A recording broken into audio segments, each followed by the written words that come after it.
오늘 노장 철학 두 번째 시간입니다.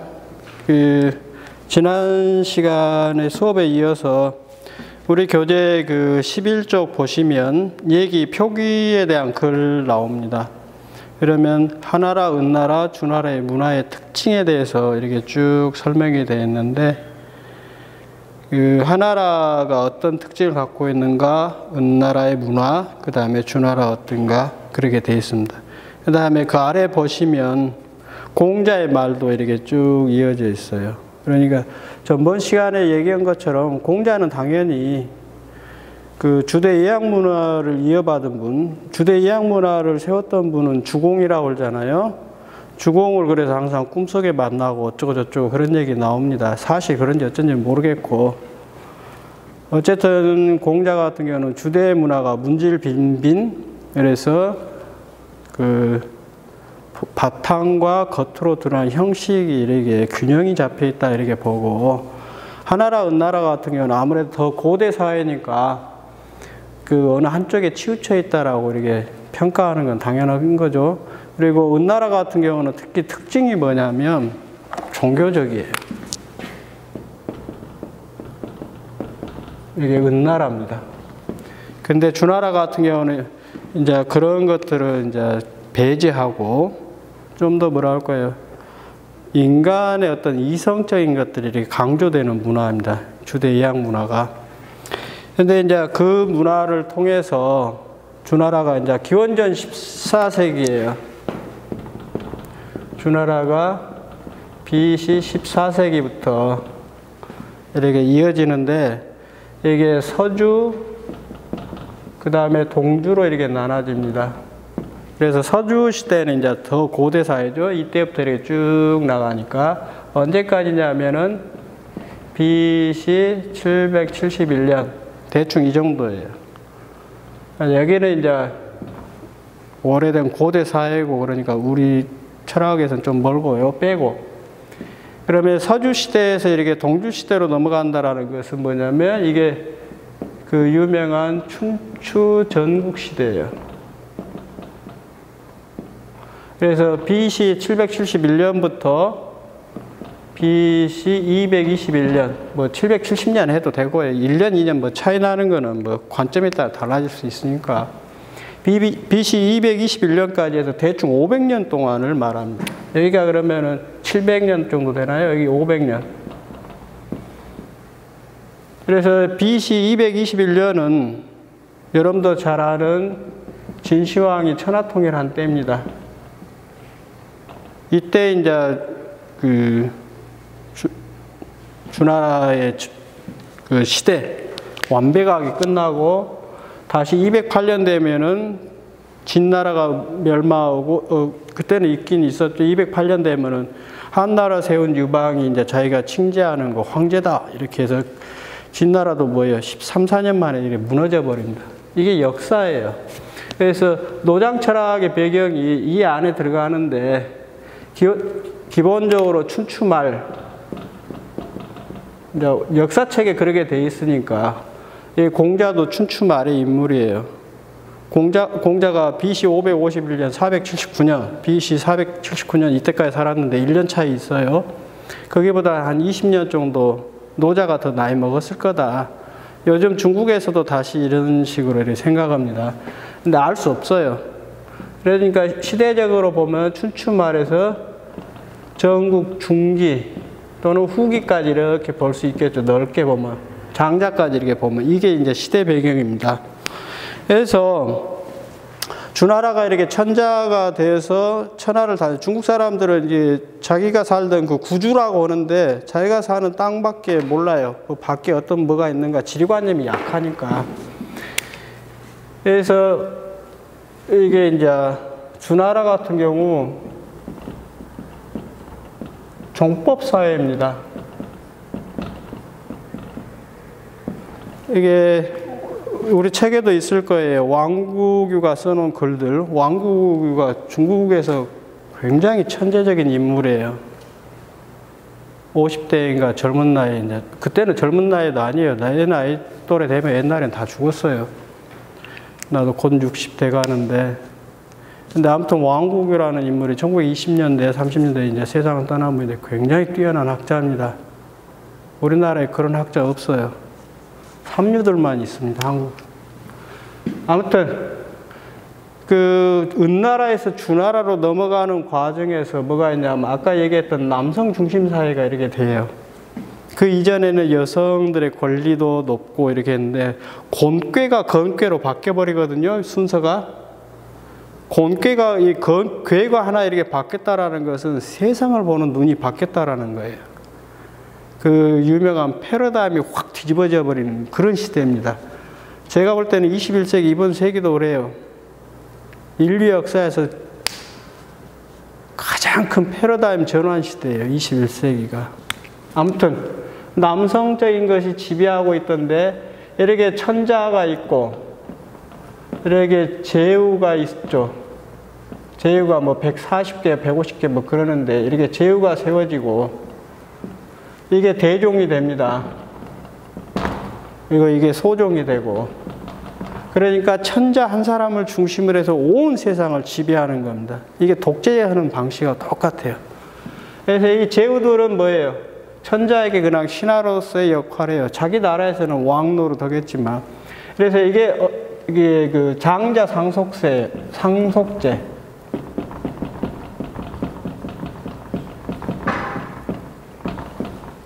그리고 장자가 상속한다라는 것은 정비, 후비가 아니라 정비에서 정통 자식만 인정하는 거예요. 그 조선시대도 그러지 않습니까? 그 대군하고 군 나누죠. 후실은 첩으로 이렇게 해가지고 군이에요. 그러니까 권리가 같은 군주의 자식이지만 이렇게 다르잖아요. 여기도 마찬가지예요.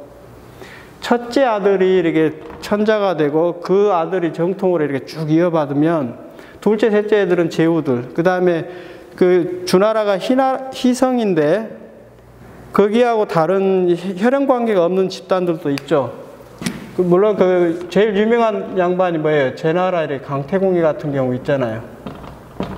이렇게 있는데 대부분은 뭐냐면 자기 혈연 관계를 중심으로 해요. 그게 혈연적 유대 관계라고 그럽니다.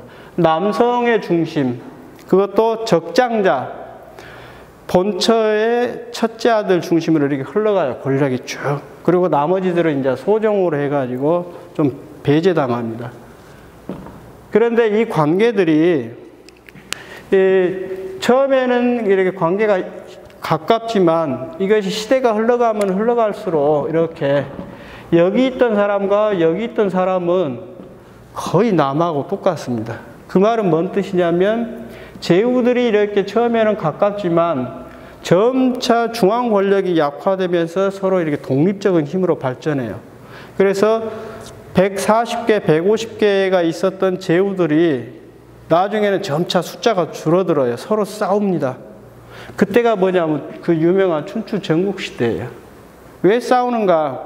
천자가 힘이 없거든요. 비록 옛날에는 혈연적 관계로 이렇게 가까웠는데 시대가 쭉 이렇게 흘러가면서 먼 남이에요. 아무리 혈연적 관계가 있다 하더라도 남과 같이 멀어집니다. 그리고 천자가 힘이 약화되니까 나머지들은 뭐예요? 서로 이렇게 대립하게 되죠. 그러다 보면 작은 나라들 서로 점령해 나가는 과정이에요. 그래서 간단하게 말씀드리면 본래 150개 국가가 이게 춘추 시대로 가면 12제후 연표 있죠. 사기에 보시면 12제후 연표가 이렇게 나오는데 그 주나라까지 합치면 13개 나라 됩니다.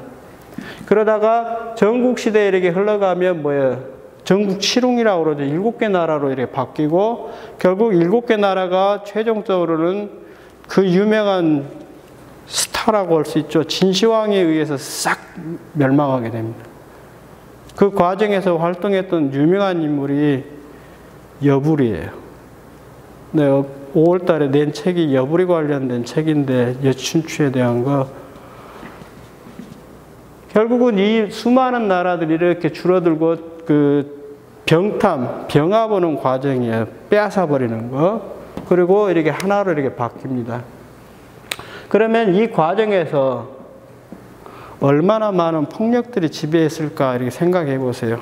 어디 글에 보면 그래요. 특히 전국시대 말기 되면 얼마나 많은 사람들을 죽였던지 사람의 피가 강물이 돼서 흐른다고 그래요. 그 위에 시체가 둥둥 떠간다고 그럽니다. 사람 피 강물이 모여서. 그래서 전국시대 말기 보시면 한 전쟁터에서 40만 명을 죽여요.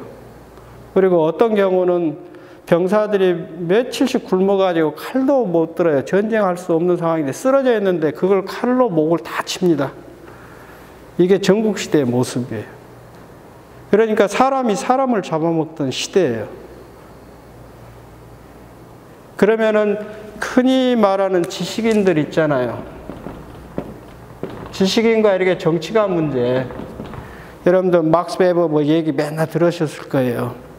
배운 사람들이 할 일은 뭐예요? 정치가로 표현되는 현실 권력에 대해서 이렇게 비판하는 게 지식인의 역할이에요. 그리고 정치가들은 뭐예요? 현실에 대한 책임 윤리가 있습니다. 이 사람들은 결과주의자들이에요.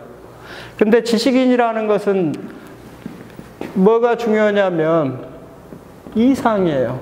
여기가 현실이라면. 배운 사람들은 항상 인간 사회가 갖고 있는 문제점에 대해서 근심, 우환의식이라고 그러잖아요. 유학자들이. 인간의 사회가 무슨 문제가, 지금 우리가 살아가는 시대에 어떤 문제가 있고 우리가 좀 더 나은 사회로 갈 수 있는 방향, 그리고 그러한 방법들이 뭔가에 대해서 고민을 하고 거기에 현실에 대해서 이렇게 비판하는 게 인문학자들이 해야 할 일이에요. 강단에서 말장난하는 게 철학이 아니고 논문에다가 시덥지 않은 글 쓰는 게 철학하는 게 아니에요. 이런 현실에, 잘못된 현실에 대한 비판하면서 우리가 살아가는 세상에 대한 이상을 펼치는 게 인문학하는 학자들의 임무라는 거예요.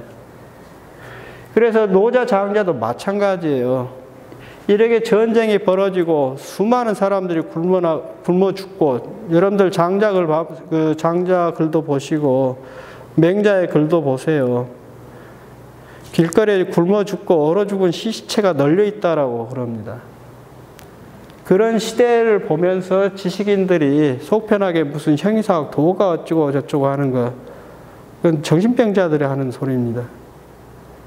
현실에 대해서 그런 비판의식도 없고 이상도 없는 학자, 아무리 글을 많이 읽어도 그건 학자가 아니에요. 어쨌든 노자, 장자는 바로 이런 시대를 살았던 사람들이에요. 그래서 춘추 전국시대라는 게 거의 2년에 한 번 전쟁을 하는 시대라고 합니다.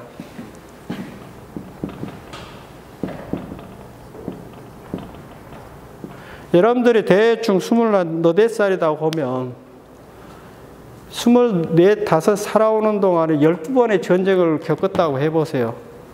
제정신으로 살 수가 없습니다. 사람이 살아가는 건 뭐예요? 아무리 지금 힘들고 괴롭더라도 내일은 뭔가 좀 낫겠지 하는 희망을 갖고 있기 때문에 인간은 살아가요. 그 판도라 상자 여러분들 잘 아시잖아요. 희망은 남아있잖아요. 근데 미래에 대해서 희망을 꿈꿀 수 없게 돼버리면 자살합니다. 인간은. 죽는 거 간단한 문제예요. 그런데 그런 문제를 해결하는 건 누가 해야 하는가? 지식인이에요. 일자무식인 사람들은 자기 몫의 삶을 살고 죽어요.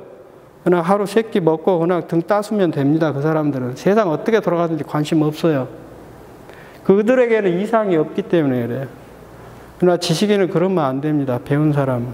아까 전번 시간에 얘기한 것처럼 바른 마음, 바른 말, 바른 행동으로 자기 삶을 통해서 이렇게 자기 철학을 표현해야 돼요. 여러분도 마찬가지예요.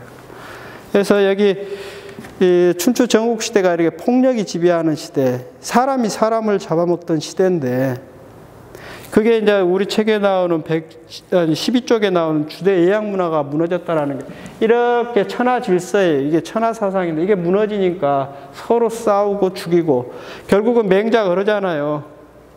정치를 위해서 정치로 사람을 죽인다라고. 권력자들이 자기 권력을 위해서 죽이죠. 지금도 한국 정치 마찬가지예요. 여러분들이나 나같이 힘없는 사람들이 괴롭지, 저 돈 많은 애들은 괴로울 일 없어요. 정치하는 것들은. 한 달에 수천만 원씩 벌잖아요. 근데 여러분들 부모나 나 같은 사람들, 힘없는 사람들은 하루하루가 지금 고통이에요. 이게 언제 끝날지도 몰라요. 엊그제 보니까 이 지구의 인간의 불평등, 부의 불평등이 지금 굉장히 커졌어요. 옛날 IMF 그 조사도 마찬가지입니다. 이게 다 여러분들 경제는 뭐 자유롭게 이루어진다고 착각하는데, 경제도 그러고 정치도 그러고 권력 있는 놈들이 장난치는 거예요, 다. 경제가 무슨 뭐 자유롭게 하이에크가 얘기한 것처럼 뭐 보이지 않는 손 어쩌고 얘기해가지고 자유롭게 이렇게 경제가 운영된다라는 거 헛소리예요. 권력 가진 놈들이 다 장난칩니다. 그래서 여기 길게 써놨는데, 그 13쪽, 14쪽에 지금 종법제도부터 해서 이렇게 그 친친존존 얘기 있죠? 아까 혈연적 유대관계라는 게 그런 거예요. 친친존존. 혈연적 관계가 있는 사람들, 친친. 서로 각각이 친애하는 거고, 존존이라는 것은 사회적으로 계급이 높은 사람들을 존귀한 사람을 높인다 그런 뜻인데, 철저하게 계급적 차별을 갖다 정당화하는 게 유학이에요. 그래서 그런 것들에 대한 이런 비판들 이렇게 쭉 써놓은 것이고, 지금 배경 너무 많으니까, 그 다음에 예약제도에 대한 비판이 15쪽에 있습니다. 그 다음에 그 16쪽에 보시면 제국들이 이렇게 등장하는 모습들, 서로 싸우는 거. 작은 나라들을 병합해가지고 큰 나라로 이렇게 되는 과정. 춘추 오패에 대한 설명입니다. 여러분들은 읽으셔야 돼요. 여기 내용들. 난 대충 이렇게 간단하게 소개만 할 테니까 여러분들이 읽어보셔야 돼요. 그래서 뭐 노나라 얘기도 지금 쭉 나옵니다. 사만시 얘기, 뭐 옛날 영화 공자에도 비슷하게 나오던데, 공자도 마찬가지예요. 공자도 노나라에서 사만시 권력을 치려고 그랬죠. 그러다가 정치개혁하다 실패하니까 주유천하 뺑뺑뺑 돌다가 실패하고, 흘러가는 게 이와 같구나 그런 거 있잖아요. 시냇가에서 물을 바라보면서 이제 늙고 병들고 하니까 기운도 빠지고, 그리고 돌아가자, 고향으로 돌아가서 문헌 정리하고 제자들 가르치고 그러다가 74세 그냥 죽었어요. 현실에서는 아무 성과도 없이 끝난 인생입니다. 철학은 원래 그래요. 현실에서 그 중국 철학에서 현실에서 이루어진 철학은 없습니다. 법가 하나 있어요. 법가. 그것도 이제 그 진한법가라고 폭력적으로 하는 법가예요. 삼진법가하고 이렇게 그 제나라 법가하고 좀 다릅니다. 근데 나머지 학파들은 다 현실에서 실패했어요. 근데 무의미하냐? 안 그래요. 그 실패한 철학들은 그 실패하는 과정을 통해서 인간 사회가 걸어가야 할 이상 방향을 보여준 거예요. 철학은 원래 그런 겁니다. 이게 뭐 실현돼서 무슨 이득을 챙기고 하면 성공이다 그러는 게, 그건 정말 무식한 사람들 얘기예요. 그 다음에 전국시대, 춘추 전국시대에 보면 이게 사 집단들, 지식인이에요. 사라는 것은. 이 사람들이 신분 질서에서 벗어나서 자기의 철학을 이렇게 당당하게 얘기할 수 있는 시대로 이렇게 바뀝니다. 그것이 이제 시대적 배경이고, 그래서 사대부들은 아까 말씀드린 대로 지식인들인데 인간 사회의 어떤 이상을 펼치는 모습을 보여줍니다. 그래서 인재의 발굴이에요. 요즘은 사람도 무슨 그 뭡니까? 국가에 무슨 종속된 것 같이 이렇게 얘기하던데, 정말로 한 국가가 발전하려면 인재 발굴이 아주 중요합니다. 그런 내용들이 여기 그 22쪽, 그 다음에 23쪽 이렇게 나가는, 그게 이제 정치적인 이런 배경들이니까 이게 보시고, 다음 시간에는 그 3장의 경제 부분 이렇게 잠깐 이렇게 쭉 볼 거예요. 그리고 이제 그 다음 시간에 노자의 생애 부분 이렇게 할 테니까 오늘 수업은 대충 여기서 끝마치도록 하겠습니다. 네, 감사합니다.